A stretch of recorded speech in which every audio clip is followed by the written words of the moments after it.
Então, graças a paz. Estou aqui no escritório, vou fazer esse áudio rápido, né? Então vocês não dão bola, o pessoal conversa aqui, tá todo mundo trabalhando. Mas vou deixar salvo esse vídeo curto, pretendo ser curto nesse vídeo. Na Reforma Protestante, né, Martinho Lutero, com as suas 95 teses, vai lá, a gente conhece toda a história, né? Confronta a Igreja Católica e uma ele confronta a interpretação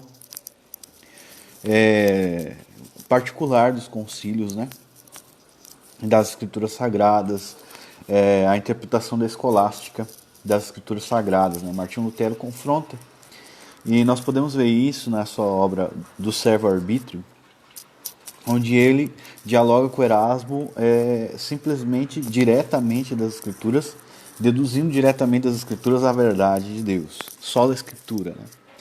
Então Lutero ele vai direto às fontes, que é a escritura sagrada, a gente sabe disso, para deduzir as suas doutrinas, né? Para deduzir a verdade que a palavra de Deus ensina, né? Então, uma coisa importante de se notar, várias coisas são interessantes. Por exemplo, na escolástica, o que permeava era a interpretação baseada no aristotelismo, né, baseada em Aristóteles, da ética também e da metafísica, e outras áreas como a epistemologia, que é a teoria do conhecimento. Para você entender, os católicos, principalmente por causa de Tomás de Aquino, né, eles acreditavam que o homem poderia conhecer as coisas através dos sentidos, né? Então, existia diferença entre as coisas que podem ser conhecidas espiritualmente por meio de uma iluminação ou das escrituras, né? E as coisas que poderiam ser conhecidas através dos sentidos, que seriam as coisas do mundo físico. Então, eles dividiam aí a teologia no sentido natural, que poderia vir dos sentidos empíricos, onde a mente é uma tábula rasa, etc. Então, o que acontece? Com essa teologia e filosofia baseada na filosofia aristotélica, também se tinha uma ética baseado, né, em Aristóteles, ele é evidente, num pragmatismo e utilitarismo. O que seria o pragmatismo e o utilitarismo? Seria o bem ou o maior benefício possível, etc. Ou a escolha melhor entre dois males, escolha o menos pior, coisas do gênero. Isso é o pragmatismo, né? É um exemplo de pragmatismo. Então, você tinha isso na escolástica. Também Lutero enfrenta esse tipo de coisa, além da metafísica e da epistemologia aristotélica, onde toda a verdade está baseada na palavra de Deus, toda a verdade. Então a igreja ela deve então pegar a sua doutrina, não de filosofia empirista ou de Aristóteles, mas da palavra de Deus. Ela deve pegar a sua metafísica, a sua epistemologia, que é a teoria do conhecimento, a sua ética, né? Não através do que os filósofos disseram, mas da palavra de Deus. Isso confrontou a escolástica muito. E também os concílios. Então, agora eu vou no outro ponto aqui. Então, na sua obra do Servo-Arbítrio, que é a Escravidão da Vontade, foi traduzido pela editora Fiel, uma obra condensada chamada Nascido Escravo. Martinho Lutero, ele confrontando os escolásticos, Erasmo de Roterdã, que usava alguns argumentos escolásticos, né? Ele então demonstra a sua regra dos imperativos, a regra gramatical dos imperativos, que é uma regra gramatical. Ou seja, nem tudo que se ordena na Bíblia significa que a pessoa tem a capacidade de fazer. Ou seja, uma ordem significa simplesmente que a pessoa deve fazer, e não que ela pode fazer ou não fazer aquilo em um sentido de capacidade, que ela tem a capacidade ou não. E nem significa, nem uma descrição de algo significa que aquele evento que a pessoa tomou uma decisão não foi determinado por Deus. Então Lutero brilhantemente chega a essa conclusão e coloca Erasmo de Roterdã contra a parede, né? Demonstrando esse problema. Então, Só que existia uma outra questão. A escolástica tinha um outro problema. Qual era o problema da escolástica? Como o conhecimento empírico, né? Conhecimento empírico, conhecimento de Deus, através do aristotelismo, ele defendia um conhecimento analógico, ou seja, um sentido não unívoco, ou qualitativamente igual ao do homem, no sentido em que nós, clarkianos, né, defendemos, os que adotam o escrituralismo. Ou seja, Deus ele seria tão... o conhecimento de Deus e do homem não teria nenhum ponto de univocidade. Então você dependia do quê? Você dependia da fé implícita que eles defendiam. A fé no que a igreja dizia. Então você ia ser salvo se você cria em tudo que a igreja dizia, sem duvidar. Então qual é a doutrina certa? Não importa, o que a igreja diz é a doutrina certa. Então você não precisava questionar. Você tinha a igreja para dizer o que era a doutrina certa. Então as pessoas elas fechavam os olhos, né, para aquilo que a escritura dizia e simplesmente criam na igreja. Por quê? Porque o conhecimento era algo tão difícil de conseguir por causa da filosofia aristotélica, que eles enfiaram para dentro da escolástica, que você não podia ter o conhecimento só lendo a Bíblia. Você dependia de concílios e papas, de tudo isso para você entender. Entende? Então esse é um grande problema que o escolasticismo gerou dentro da igreja. Então eles tinham debates entre si sobre o que seria isso e aquilo, né? E esses debates, eles não se envolviam diretamente na palavra de Deus e o que era deduzido dela, não. Eles se envolviam na interpretação de Aristóteles, de metafísica, de ética, né? De que seria Deus. Então esses debates eles eram baseados na filosofia pagã e não na palavra de Deus. Não na palavra de Deus. Então, através disso, você tinha esse grande conflito. Então, quando Lutero vem com sola escritura, ele arrebenta com tudo, porque eu posso então saber a verdade pela palavra de Deus. Lutero diz que sim, o Espírito Santo ilumina a nossa mente para que nós venhamos saber aquilo que a palavra de Deus diz, ou seja, é o que a Bíblia diz, aquilo que logicamente é deduzido da Bíblia. Então, esse ponto de vista de Lutero, do Deus revelado nas Escrituras Sagradas, ele acaba com anos e anos de verborragia escolástica, verborragia tomista, verborragia molinista. Bom, os molinistas vieram depois, mas verborragia de todos os escolásticos, né? Porque no final de contas, você pode ter o conhecimento da verdade quando a Bíblia ensina ela de maneira clara. Então você não precisa da igreja e da tradição para dizer para você o que a Bíblia diz. Você apenas abre a Bíblia e leia, interprete de maneira lógica e você saberá o que a Bíblia diz. Então, o estudo ele não é algo que era desvalorizado por Martinho Lutero, muito pelo contrário. Mas a palavra de Deus, agora, ela era a fonte de conhecimento a priori e não era guiada nem norteada por outros primeiros princípios filosóficos.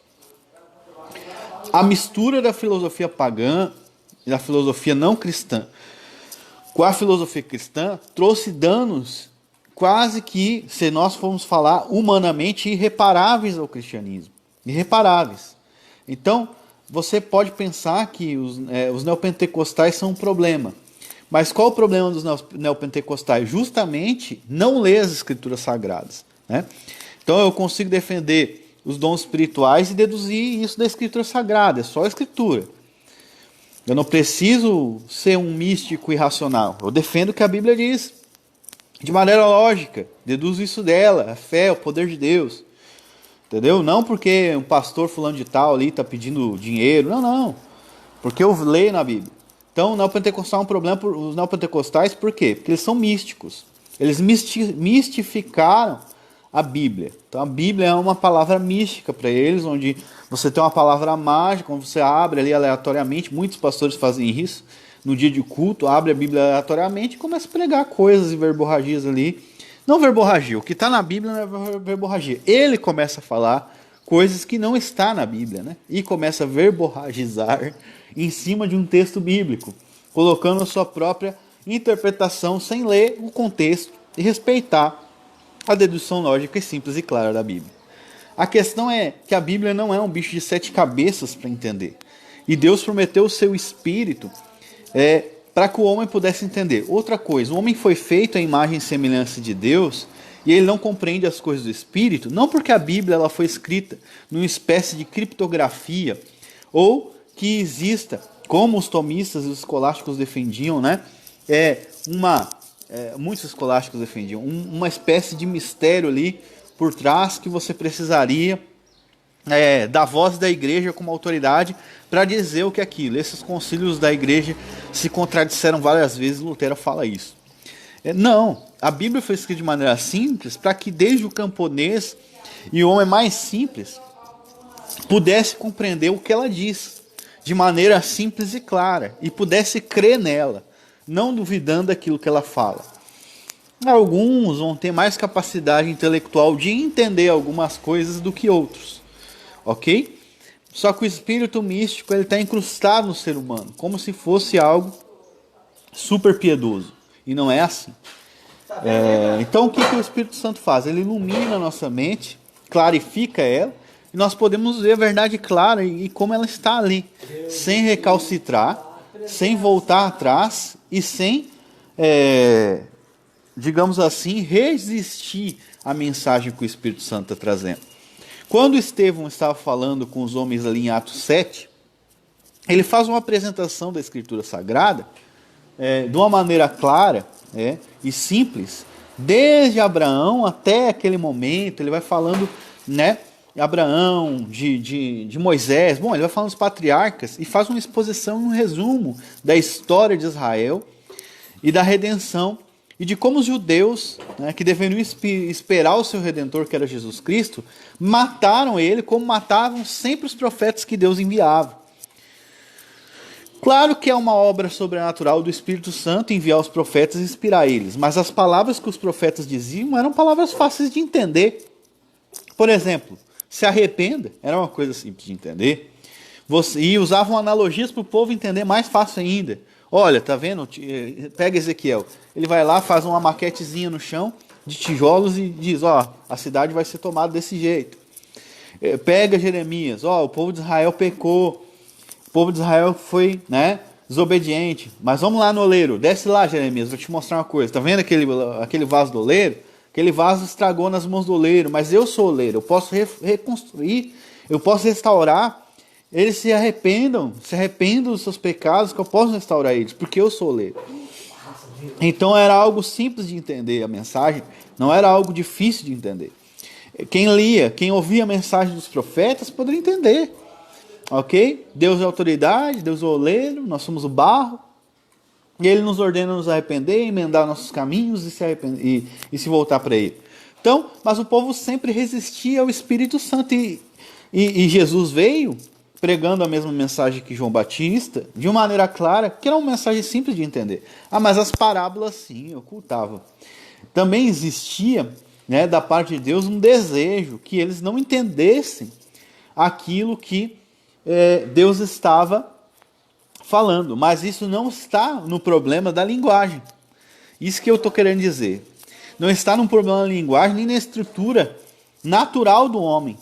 Então, naturalmente, digamos assim, o homem foi feito à imagem e semelhança de Deus. Com natural, não estou falando do homem natural não regenerado, estou falando da natureza como ele foi criado, ok? Claro que depois da queda, o aspecto noético do homem também caiu, ele não consegue entender nem aceitar as proposições da Escritura Sagrada. Então, as proposições são simples de entender. Essa é a questão. Quando o Espírito Santo nos regenera e nos ilumina, ele vence em nós todas as barreiras de incredulidade, e então ele nos mostra aquilo que a Bíblia diz de maneira clara. Aquilo que ela diz de maneira clara. Então a Bíblia foi dada para o povo de Deus entender. Aqueles que recebem o Espírito Santo de maneira simples e clara.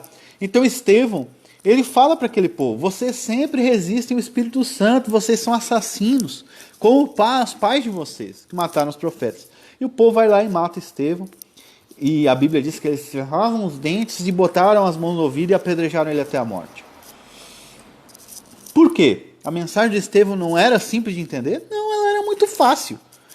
ela era simples. Vocês têm que se arrepender dos seus pecados. Vocês estão resistindo ao Espírito Santo. Ele está chamando vocês para o arrependimento e vocês existem. Isso não significa que eles estavam resistindo a uma influência da graça regeneradora ou a graça seletiva de Deus, mas sim a graça manifesta, a graça da luz, que o Espírito Santo, através da boca dos profetas, chamando o arrependimento por preceito, convidava eles a participar. Então, você percebe que de maneira simples, você pode, como cristão, entender as Escrituras Sagradas. E a igreja, ela colocou vários empecilhos através das eras, né? Então Lutero vem e arrebenta com tudo. Então demonstra ali o solo da Escritura, né? Que você pode conhecer a Deus pela Escritura Sagrada. Você deve ler a Bíblia, você deve conhecer ela, né? E você não precisa de concílios para entender, para poder entender a Escritura Sagrada. Embora eles possam ser concílios e confissões de fé, possam ser norteadores e nos dar uma clarificação que outros homens de Deus tiveram na história, eles não são autoridade máxima, mas sim a palavra de Deus e aquilo que é logicamente deduzido dela, né? Então, a mensagem que Estevão tinha era uma mensagem clara. Por que eles existiram? Porque eles não receberam de Deus olhos para ver, nem ouvidos para ouvir. Deuteronômio 29, 3 e 4. É a natureza do homem, né, rejeitar a palavra de Deus. Não porque a mensagem não é clara. A mensagem é muito clara. Mas porque o homem não quer e rejeita Deus. Então, todo esse problema, essa problemática, desde da época antes da reforma dos escolásticos, acima da Bíblia, foi algo usado para confundir mais ainda o povo, para afastar eles mais ainda da palavra de Deus, né? Mais ainda da doutrina da justificação pela fé, da libertação do pecado, da redenção. Então, o diabo ele milita contra, né, a palavra de Deus, ele milita contra a verdade. Ele faz isso, mas a palavra de Deus não está algemada, como diz o apóstolo Paulo. Claro que Deus, né, não teve seu propósito vencido no meio dessas eras, até dentro da escolástica, ou, digamos assim, dentro da própria Igreja Católica, desde que ela apostatou, provavelmente Deus tinha os seus eleitos, como sempre teve o seu remanescente, né? E pessoas como Lutero e como outros que se revoltam contra o sistema religioso, eles são geralmente tidos como leprosos e expulsos, né? E são ignorados, né? Então, a reforma protestante ela nos demonstra que a verdade nem sempre está com a maioria. Pelo contrário, a maioria quase sempre ela vem abafar a verdade por causa do conforto da tradição. O conforto da tradição é muito sério, é algo que não se pode questionar sem que você enfrente resistência do diabo e das pessoas. Então, era isso que eu queria dizer. Sobre a questão da fé implícita, até João Calvino nas Institutas vai falar que a fé consiste em conhecimento certo e não em duvidar, né? Algumas coisas, por exemplo, nós podemos ter dúvidas e mesmo assim ser salvos. Por exemplo, a gente não sabe exatamente a posição escatológica X ou Y, né? Mas a gente sabe o que a Bíblia afirma diretamente sobre algumas coisas. Por exemplo, Jesus vai voltar, nós vamos ser ressuscitados. Essas são verdades básicas, né? Então, inclusive até no pós-milenismo existe uma rebelião final, mesmo que seja uma rebelião curta, né, contra Deus antes do fim. Então, são coisas que você sabe porque está na palavra de Deus. Agora, os pormenores você tem que estudar. Então, e quando a gente começa a estudar a palavra de Deus, a gente tem que ter humildade, né? E se esvaziar dos pressupostos de que sabemos as coisas. É muito difícil, com a bagagem supercarregada, nós fazermos isso, né? Mas é um sinal de humildade. Nós não sabemos. É difícil hoje você falar com alguém e essa pessoa dizer, eu não sei. É mais fácil a pessoa dizer, não, eu sei tudo, né? Eu vou dizer, eu sei o que eu sei porque porque o Espírito Santo me conduz a toda a verdade na palavra de Deus. E tem coisas que eu reluto para crer, e Deus pega e diz para mim crer. E eu reluto para crer. Não é fácil crer. Crer é uma obra do Espírito Santo. que não é uma obra nossa. Então tem doutrinas, por exemplo, escatológicas, né, que não são fáceis, né, por causa da nossa carnalidade.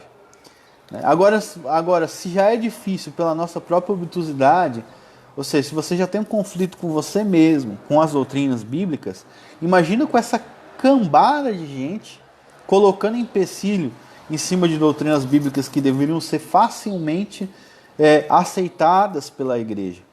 Então, por exemplo, a doutrina da soberania exaustiva, que Deus é o oleiro e todas as criaturas são barro e que Deus causa todas as coisas que acontecem. É uma doutrina que deveria ser facilmente entendida, a doutrina que a responsabilidade humana não está baseada no pressuposto. E a doutrina que Deus é que define o que é amor, o que define o que é justiça, etc. É uma doutrina simples, que a igreja deveria, de certa maneira, abraçar de maneira simples, mas por causa da tradição, da intuição humana, da carnalidade dos outros, aí você tem a sua própria carnalidade, você tem os dardos do diabo, e você ainda tem mais essa cambada de cafajeste te fazendo recalcitrar em doutrinas bíblicas, né? Então, você tem isso, né? Aí que está, conversão, aí que eu digo, a obra é contínua, a obra da regeneração, né? O Espírito Santo sempre vai nos levar a nos arrepender de coisas que estão atrapalhando a nossa vida. Então a gente às vezes pensa que é uma besteira, né? Não, isso aqui tanto faz, é isso, é aquilo. Mas já está na hora de deixar a infância, já está na hora de abandonar a fé infantil, já está na hora de abandonar a fé farisaica, já está na hora de abandonar a fé sem obras, né? Que não vai, por exemplo, uma fé que não vai gerar diferença na nossa vida. O que é a fé sem obras? O cara que usa a soberania de Deus, ele já chegou numa maturidade. Bom, Deus é soberano. Amém. Tudo é pela graça, glória a Deus. Mas daí ele pega essa soberania de Deus e começa a colocar na frente dele para dar motivo para ele não avançar em santidade, não avançar em melhor ser um bom pai, não avançar até em buscar poder de Deus, não avançar em tudo que a Bíblia ordena. Ele começa a botar esse empecilho na frente, como se a soberania de Deus fosse um empecilho. Mas onde está o erro aí? O erro está em outra doutrina errada. Vou dizer qual é a doutrina errada. Eles dizem que existe de fato a doutrina das duas vontades de Deus, mas eles ensinam que são duas vontades em um sentido de vontade mesmo, mas não são duas vontades no sentido em que Deus intenta duas coisas diferentes.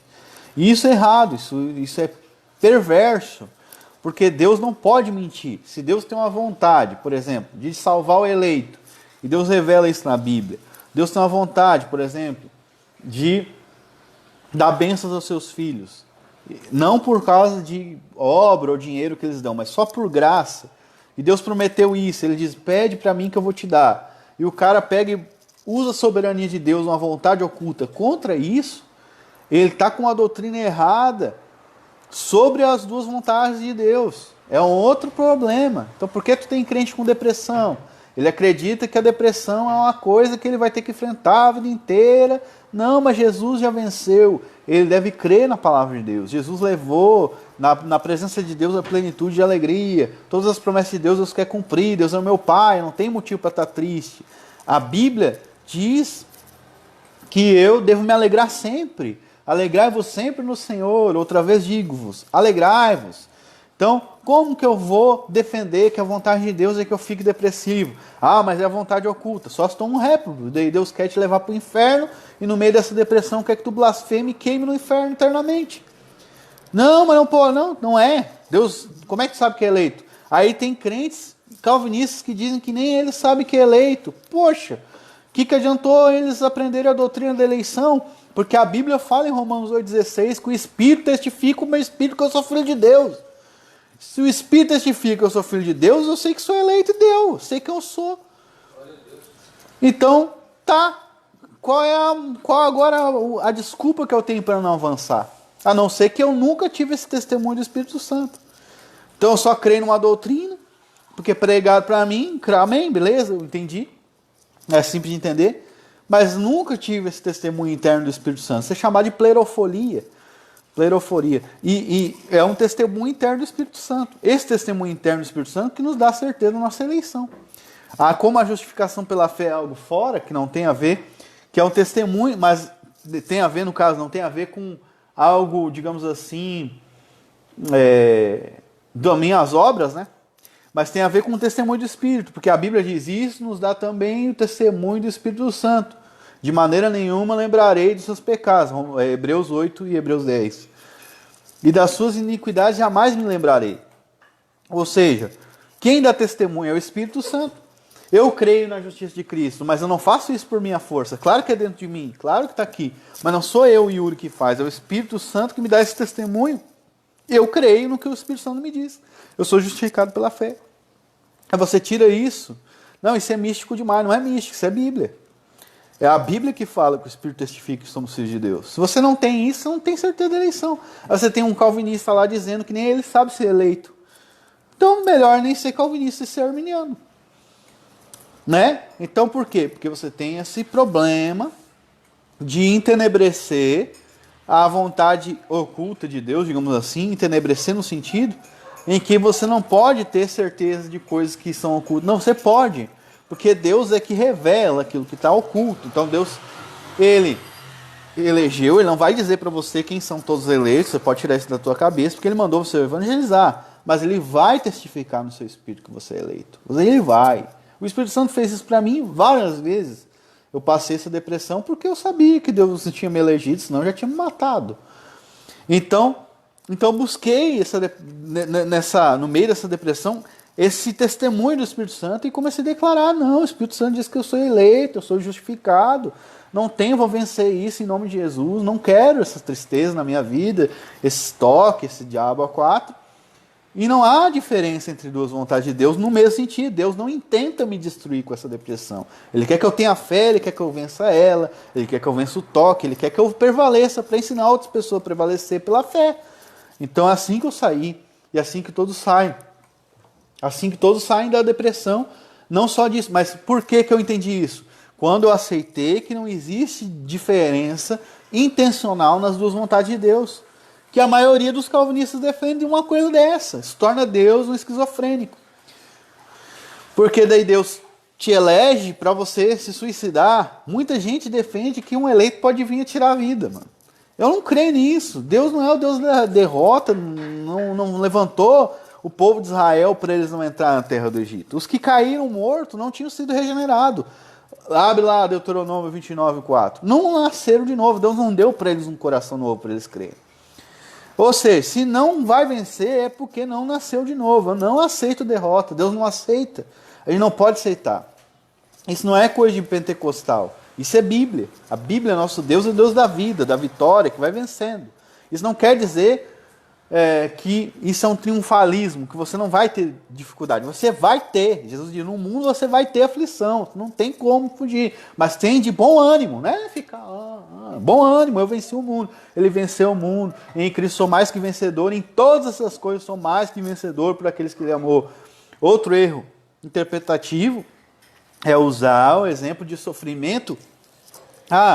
O sofrimento aqui se refere ao quê? Não, o sofrimento se refere à perseguição por causa do Evangelho. Não há doença que você está ali no seu corpo, você está sofrendo por causa dessa doença, e isso te faz mais que vencedor. Não faz nada. O que você doente tem de melhor do que quem não é? Nada. Ainda está com uma pereba na perna, achando que é melhor que os outros por ter uma pereba. Está com uma depressão, achando ainda que aquilo te faz melhor que os outros. Isso é justiça própria. Ser justiça própria. É pesado, cara, mas é assim que a Bíblia faz. Não tem papo. Então como que eu vou resolver isso? Eu vou crer no que a palavra de Deus diz. Mas eu sinto isso. Não é o que eu sinto. O que a Bíblia diz? Eu sou justo. Sou justiça de Deus em Cristo. Isso não basta para mim? A graça não basta. Mas é o espinho na carne. É o espinho na carne, mas e a graça te basta? É o espinho na carne, está sofrendo ali. Não, mas a graça me basta. O que a graça diz? Sou justiça de Deus em Cristo. Deus, me levanto. Sai daquela posição de, não tem, cara, não tem motivo para estar assim. Olha, Paulo foi espancado 300 vezes por causa do Evangelho, foi apedrejado, entendeu? O cara não tinha desculpa. Na verdade, se comparar a nossa vida com a dele, ele tinha desculpa para não fazer nada, sentar ali no chão e ficar parado e não fazer nada. Mas ele não dava, ele ia lá e testemunhava de Cristo. Mas por quê? Porque ele entendia como verdade absoluta: eu sou justiça de Deus em Cristo Jesus, o Espírito testifica com o meu Espírito que eu sou filho de Deus, aquele que começou a boa obra na minha vida vai terminar, a graça me basta. O espinho na carne, e a graça te basta, meu filho, a graça basta. Entendeu? Não é o espinho na carne que é o foco. O espinho na carne não é o foco. Paulo não é o foco. Paulo não é Deus. O foco é a graça. O foco é o poder de Deus. O foco é a graça, o evangelho. O foco é vencer a depressão, vencer o pecado. Então não tem esse negócio de duas vontades. Não, Deus tem intenção que você vença. Mas isso é triunfalismo. Não é. Você vai triunfar sobre o triunfalismo ensina você não vai ser pobre nunca, não. Você pode passar pobreza, mas você vai vencer. Você vai, Deus não quer que você dê mau testemunho, sendo uma pessoa que não paga suas contas, um caloteiro, vagabundo que não trabalha. Deus quer que você trabalhe e dê bom testemunho. Então, não existe essa divisão entre duas vontades de Deus nesse sentido intencional que a maioria dos calvinistas defendem. Isso destrói as promessas de Deus, transforma em Deus um mentiroso que não vai cumprir as suas promessas. E nós não podemos aceitar isso. Então, o diabo ele vem em cima disso e ele se aproveita disso. Né? Mas isso também a Bíblia responsabiliza, não o diabo, mas nós, a nossa incredulidade. Por quê? Porque isso é pressupor que Deus não é bom. Porque se Deus é bom, como ele revela na Bíblia, e a bondade de Deus significa que ele ouve a bondade de Deus como Jesus ensina. Vamos lá? Jesus ensina assim: se um filho pede para o pai um pão, ele vai dar uma pedra? Não, Jesus está louco. Se ele pede para o pai, né, um ovo, ele vai dar um escorpião? Não, Jesus, não. Então se vocês, que são maus, sabem dar boas coisas aos filhos, quanto mais o vosso Pai Celeste que está no céu dará boas coisas àqueles que lhe pedirem. Ou seja, se eu não pressuponho que Deus é meu Pai, Ele me ama, e isso eu só posso pressupor se eu sei que Deus me regenerou e me salvou, não fui eu, então Deus quer o meu bem e não o meu mal. Agora eu peguei uma doença e Deus quer me exterminar com ela, não quer me curar. Mas é a vontade oculta de Deus contra as promessas de Deus. Como que a pessoa vai jogar isso contra? Mas a gente não sabe o que Deus planejou. Quando o Tiago fala isso, ele fala sobre doença? Tiago 4? Não. Ele fala, vocês dizem entre vocês, lá nós vamos ir para outra cidade, e lá nós vamos negociar, nós vamos ganhar muito dinheiro, vamos fazer isso e aquilo. Mas a vida de vocês é como uma névoa, Tiago fala. Ele não está falando de doença. Ele está falando da incerteza da nossa vida. Nós não sabemos o que vai acontecer amanhã, mas não está dizendo que Deus não vai cumprir a promessa dele de ouvir as nossas orações como um pai.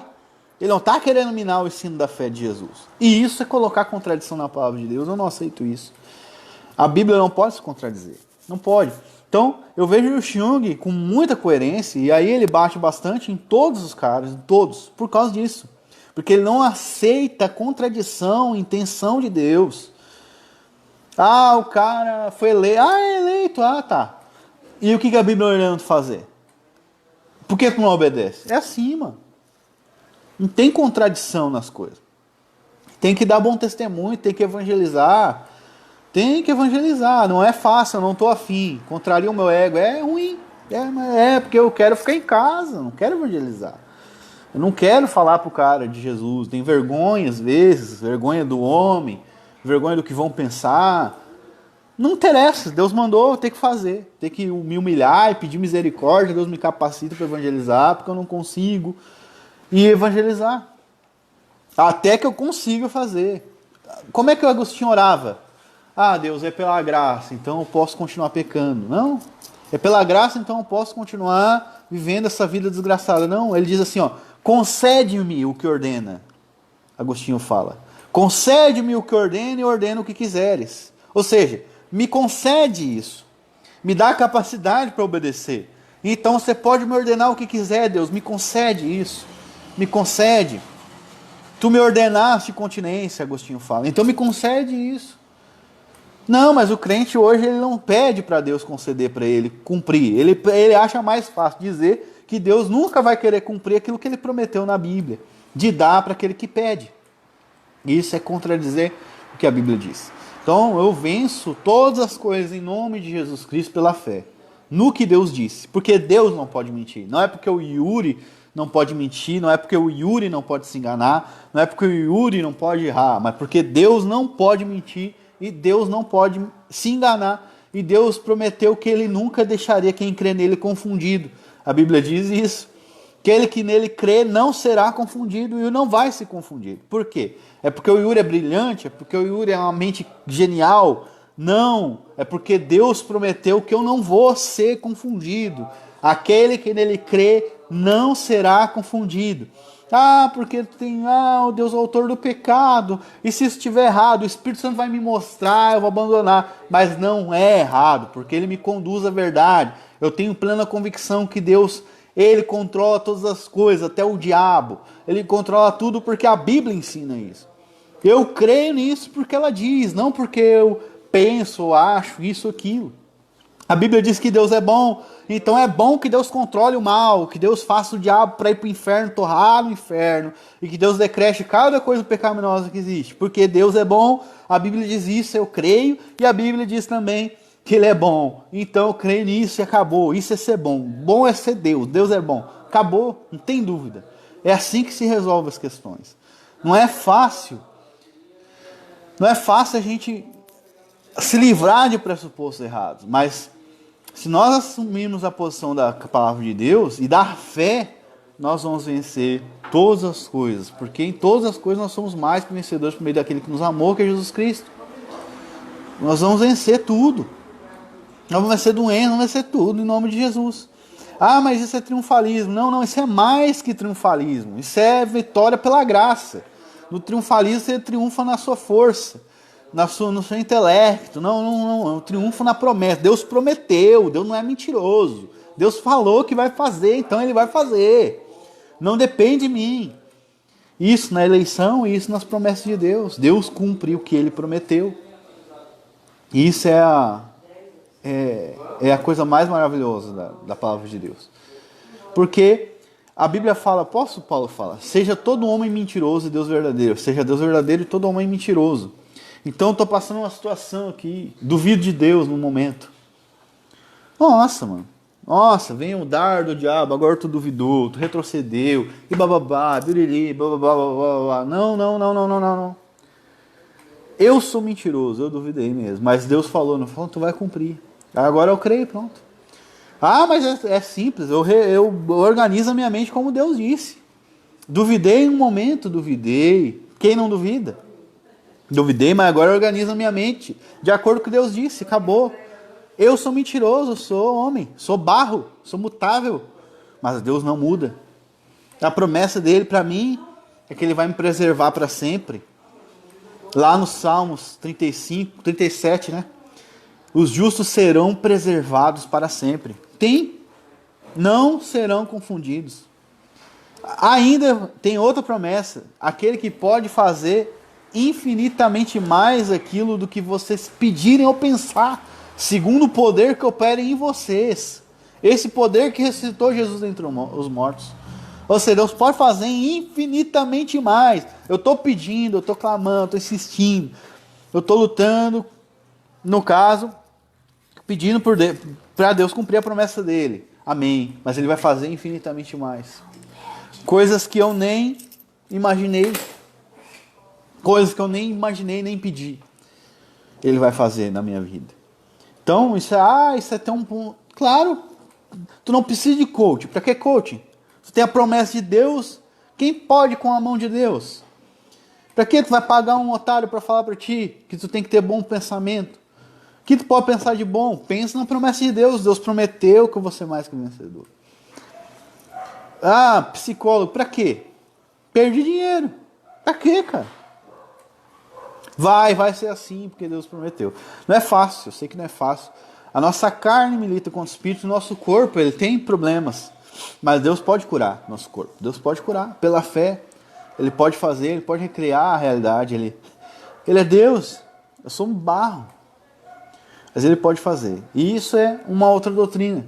Então você tem vários pontos assim. Você vê. Então quando a Igreja Católica, ela tinha a própria autoridade, ela dizia o que era certo e o que era errado. Porque a tradição da igreja falava assim, ai de quem questionar. Né?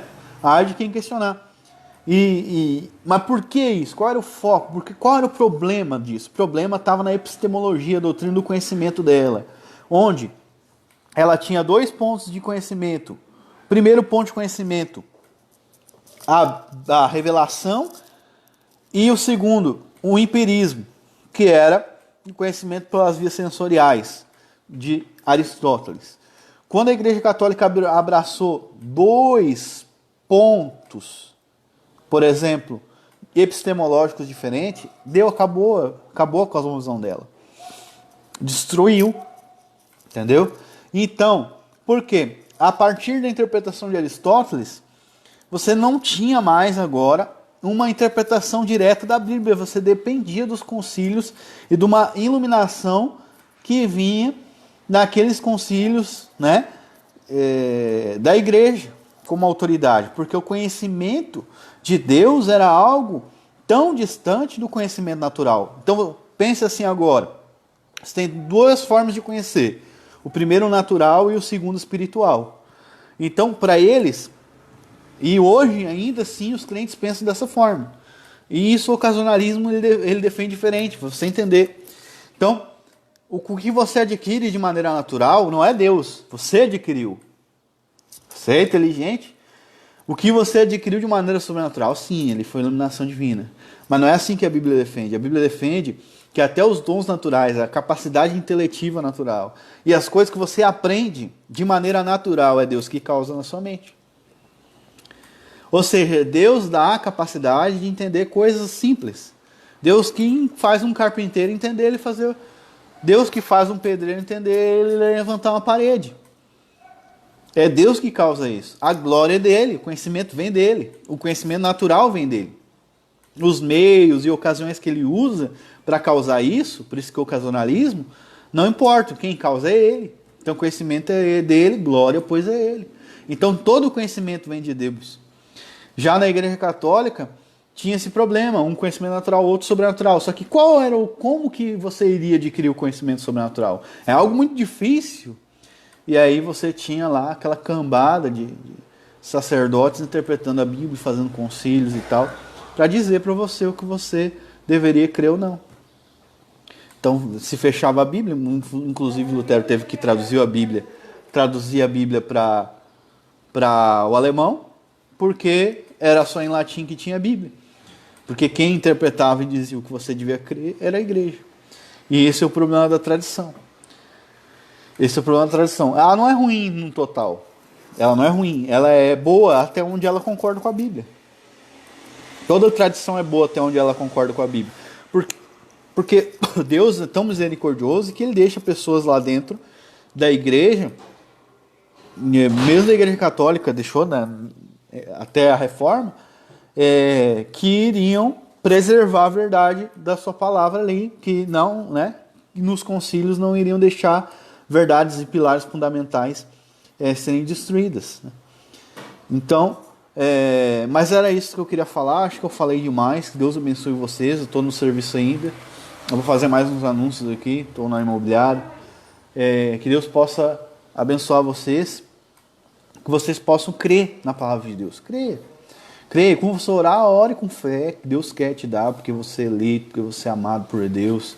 Isso não é um triunfalismo. Triunfalismo é você não vai passar na hora de ir, você vai passar por aflição, você vai ter um momento de incredulidade, mas você vence. Você é mentiroso, Deus é verdadeiro, acabou. Como é que eu venço a minha incredulidade? Simples, eu minto. Eu sou mentiroso, Deus é verdadeiro. Paulo diz isso. Seja todo homem mentiroso, Deus é verdadeiro. Ou seja, no homem existe, na nossa carne existe mentira, engano, incredulidade, mas a palavra de Deus é verdade. Deus disse que eu sou eleito, Ele disse que eu sou mais que vencedor, que eu sou justo. É assim que eu vou vencer todas as coisas, entende? É assim que nós vamos vencer. É verdade, já temos isso no Pentateuco, quando a Bíblia diz claramente que Deus capacitou. Isso. Inclusive eu uso esse exemplo no meu livro lá.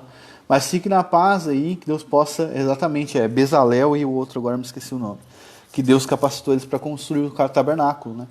Que é uma verdade são verdades naturais. Todo tipo de conhecimento, seja natural ou espiritual, é Deus que dá. É o Espírito Santo Jó fala que há um sopro no homem e o Espírito do Todo-Poderoso o faz entendido. Só que o homem ele quer sempre ter o conhecimento, né?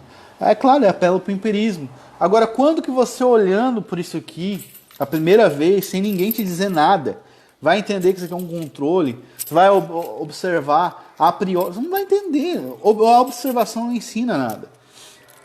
O conhecimento ele depende de proposições. Aí Agostinho diz em De Magistro que é o mestre interior que ensina você quando você olha as coisas.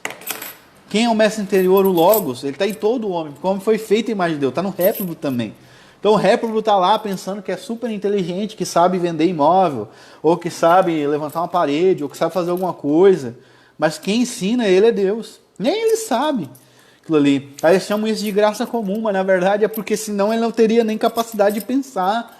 Ele seria que nem um vegetal, se o Espírito Santo, se Deus, se o Logos, Cristo, não guiasse o entendimento dele para ele entender ou conhecer alguma coisa, ele não conheceria nada.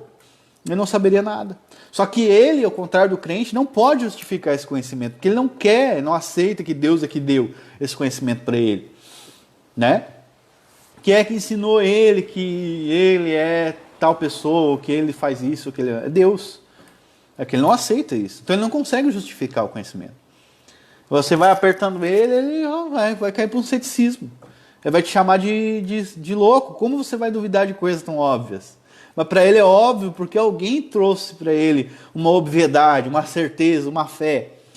A fé procura, a inteligência encontra. Por quê? Porque é Deus que causa o conhecimento. Agostinho fala isso. Mas o homem natural nunca vai aceitar isso. Mas enfim, irmãos, fiquem na paz. Que Deus abençoe vocês. Que vocês tenham um ótimo dia. E essa semana seja uma bênção para nós. Nós estamos passando aí por uma crise e já acabou, creio em nome de Jesus, já acabou isso aí.